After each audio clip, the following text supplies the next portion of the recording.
Start it, and I'm gonna crop out the beginning part. Okay.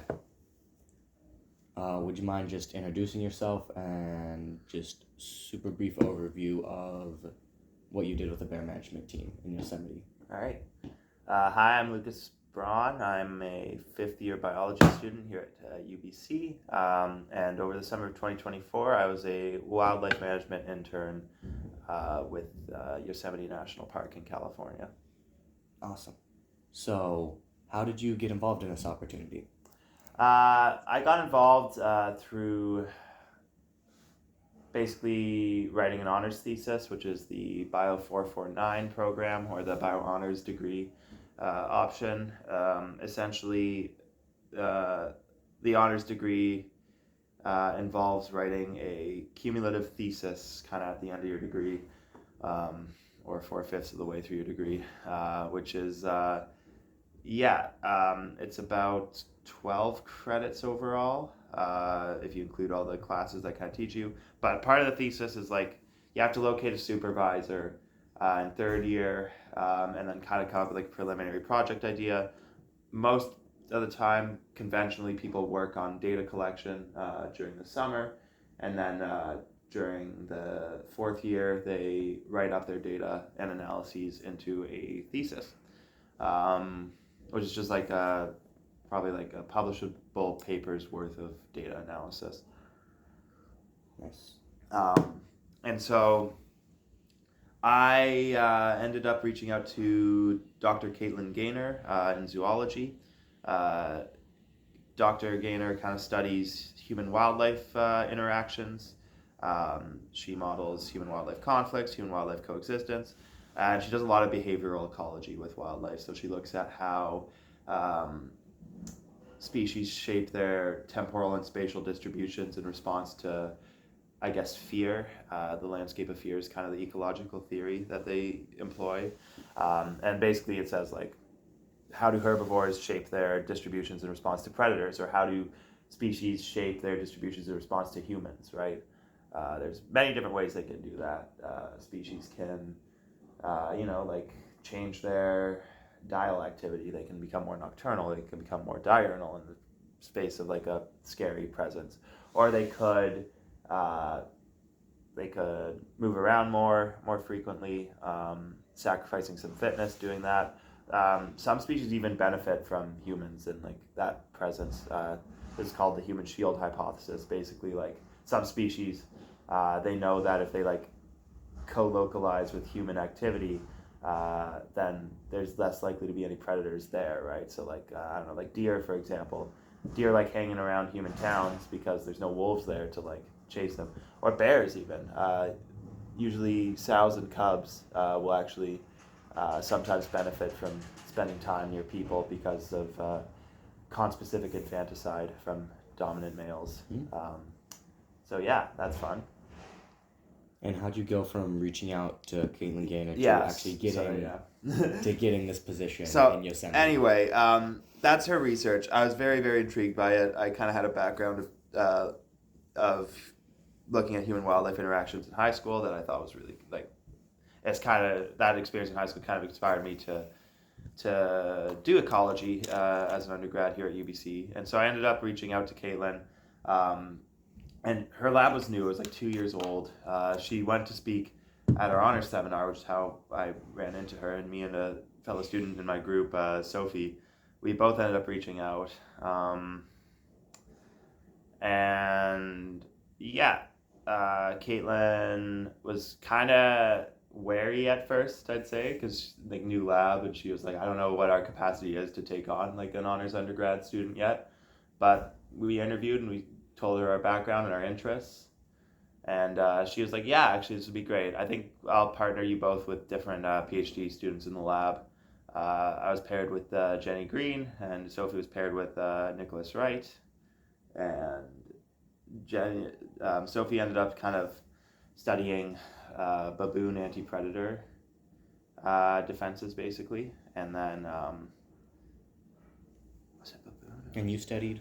I studied black bears in Yosemite National Park, basically. So Jenny was studying how the COVID-19 pandemic influenced black bear behavior in Yosemite, and how they selected for habitat, how they interacted with human development, and how this big lockdown, which was suddenly this big absence of people in the park, changed the way bears behave. Because usually bears develop they either demonstrate some sort of like wariness of people, or they're super habituated and they kind of like don't care if people are there, or they're like food conditioned and then they're not leaving people alone.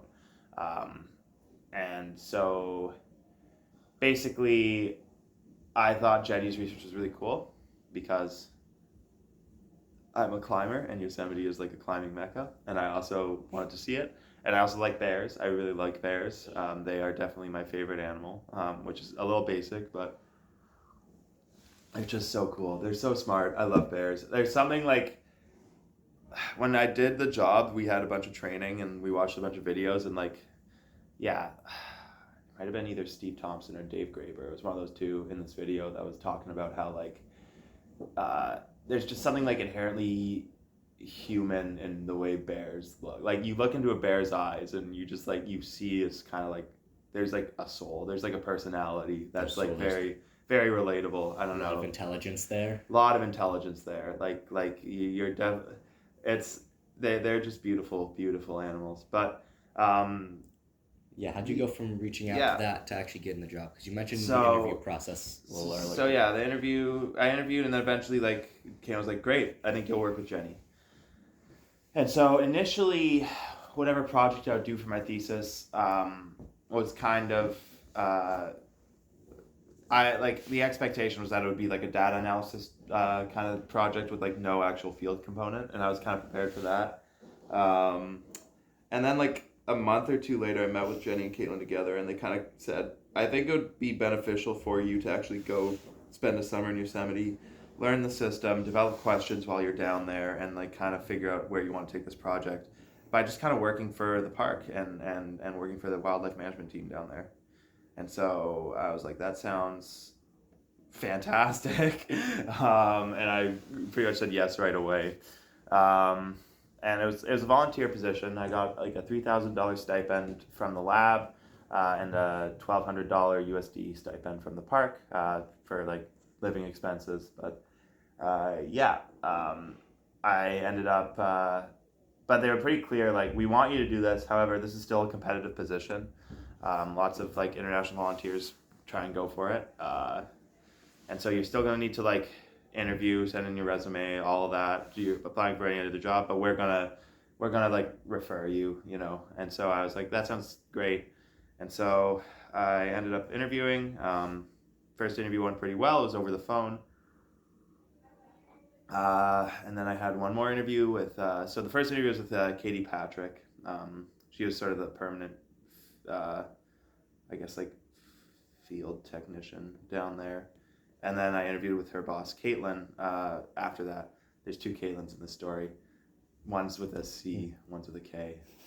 I'm not going to tell you which one's which. Not too. But anyway, so I interviewed with both of them. And by the time like I interviewed with Caitlin, it was kind of clear that like they were more than happy to take me on. I think they were very stoked to be doing some sort of scientific collaboration with UBC, especially with Dr. Gaynor's lab.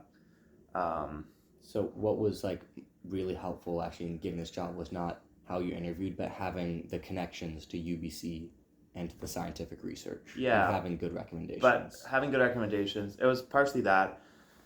I think it was also partially that like I had a background in high school of, me and my friend Ben, in high school, we for an elective course ended up organizing this thing called the Canadian Rockies Youth Summit, which was this sort of conference that brought together youth from 40 different communities around the Rocky Mountains. And we kind of just discussed conservation issues and concerns that youth had. We brought in a bunch of experts from different NGOs like the Yellowstone to Yukon, the Biosphere Institute, the Canadian Parks and Wilderness Society, and even the superintendent of Jasper came in and talked to us. And at the end of it, we ended up publishing a report in the 2020 Alpine Club of Canada State of the Mountains report. And so for the second summit, we organized two summits together. And the second summit was online. It was COVID. And we I ended up organizing a bear panel for it, which is basically a panel of bear experts. And so I think that played a role into it. But I also, the summer before going to Yosemite, spent a summer up on Ellesmere Island in Nunavut as a field assistant for Dr. Greg Henry in geography. And so through that experience, like I learned skills involved with working with a small crew in like a remote, isolated area, right? So figuring out ways to like deal with tension or conflict and resolution, um, performing scientific protocols, uh, kind of keeping a level head, dealing with safety, even dealing with polar bears. We had a lot of polar bears up there. Uh, I think I described at one point an experience I had where we deterred a bear from camp using bear bangers when we were up there. And so that was definitely a good resume booster for Yosemite. Yes. Was kind of like, yeah, that experience there. And then, yeah, also involvement in the VOC, having led trips for it, having kind of experience with dealing with a lot of people, dealing with like kind of more unpredictable situations, and dealing with a bit of level head there. And so I think like I'm not going to dismiss those experiences. Like it wasn't purely Kaylin and Jenny's Yeah. referral that did it, but it was yeah, that definitely played a role. But yeah, I think like having a background at Alexander Fjord on Ellesmere was very good for it. And then also having a good bear background. Yeah, Just from the panels and all that. yeah. Yeah. Okay. So I think yeah, after that, like they were very very happy to have me on, and that's kind of how I got involved. What kind of skills did you need for this job? First off, just like hard skills, like scientific, that type of thing. Like I would say not many. Like I like scientific. Like you have to have like a basic understanding of biology, like the biology of the system. You kind of need to understand like bear behavior, bear like habits, how they're like phenology, all that kind of stuff. Like how bears are behaving in different seasons, how bears are shifting to different food sources as they become available, how bears like become habituated or how they become food conditioned, stuff like that. But I'd say like most of the job was people management. I'd say like hard skills. I'd say like hard skills. I'd say are like public speaking. You were talking to big crowds of people all at once a lot of the time, so you were educating public. You know, confronting them if they're doing something wrong. You have to be like, hey, just so you know, the bears like need you to be like 50 meters back or whatever, right? Or hey, like make sure that you're not outside of arm's reach when you're scented items or food. That should be in a bear locker. Like you kind of like memorize these kind of scripts that you would give, and yeah, I'd say like 90% of the job was just talking to people and like giving a spiel, educating them about bears in the park, educating them about how to like conduct themselves in a park with bears, and yeah, and also just like being able to drive around and do that. I think Well, like yeah, like soft skills too. soft We were talking about skills. earlier flexibility. Yeah. So when it comes to soft skills, it's a job that's like very unpredictable because people are very unpredictable. You don't know when a situation is going to arise, and bears are pretty unpredictable too. And so like no 2 days were ever like the same in the park.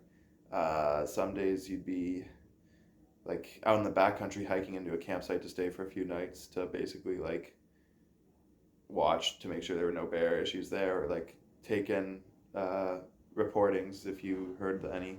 And then some days you'd be like just driving around the valley and nothing would be happening. Some days you'd be driving around the valley and everything would be happening. I remember one day I like went 2 hours over because this one bear just kept resurfacing, and no matter how many times we negatively conditioned it, it would like just keep popping up again and again. And then like the third time we just like hazed it hard. We just chased it all the way from like El Capitan to almost Yosemite Village. Whoa. Like it was a big day. But yeah. So that was like that like it was a job that like you need to be flexible. You need to be able to adapt to pretty much a lot of different situations. You need to be willing to learn. There's a lot of stuff to learn, and like yeah, I think like starting the job, you kind of like shadowed rangers and kind of got a sense of what was going on, and then like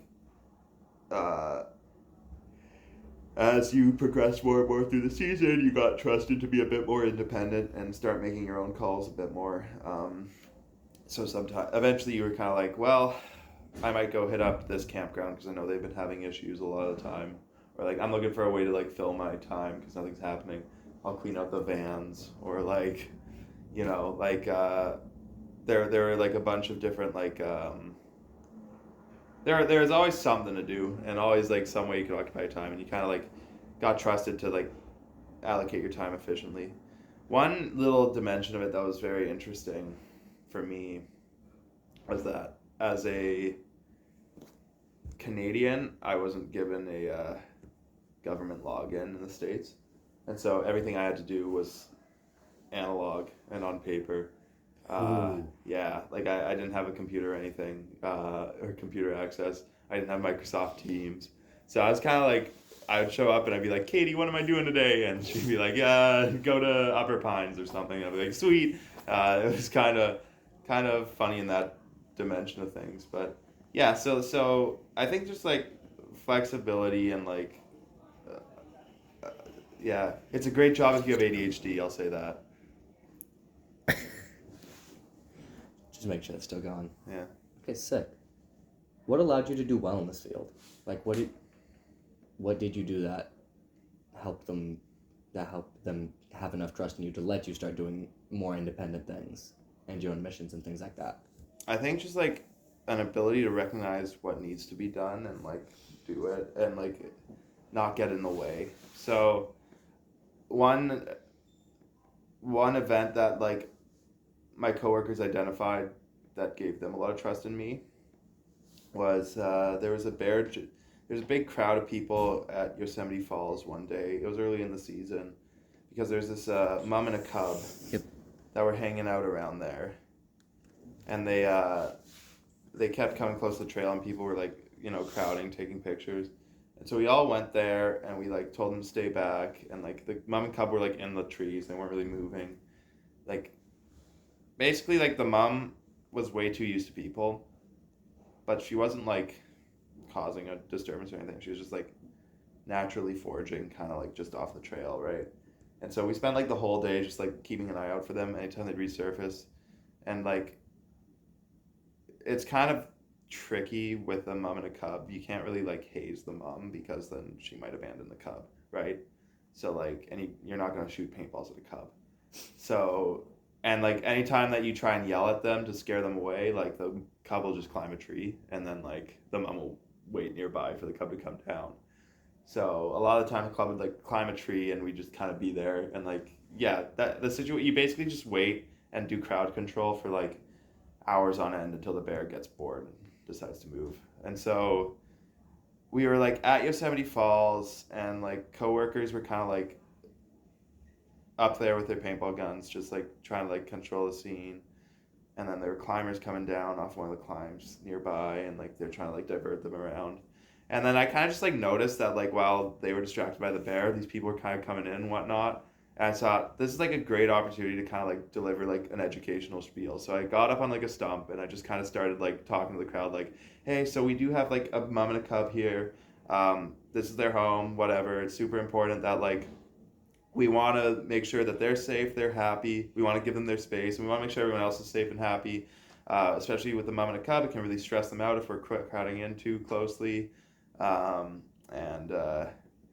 I just kind of started like doing some crowd control and education, and I think my coworker Hope noticed that, and she was like, "That was fantastic." Like, I think you recognized what needed to be done, and you just started kind of doing it without anyone like telling you to do it or like asking. And it's kind of like Chris Hadfield identifies it very well in his book, An Astronaut's Guide to Life. It's this kind of idea of like being a plus, a negative, or a zero.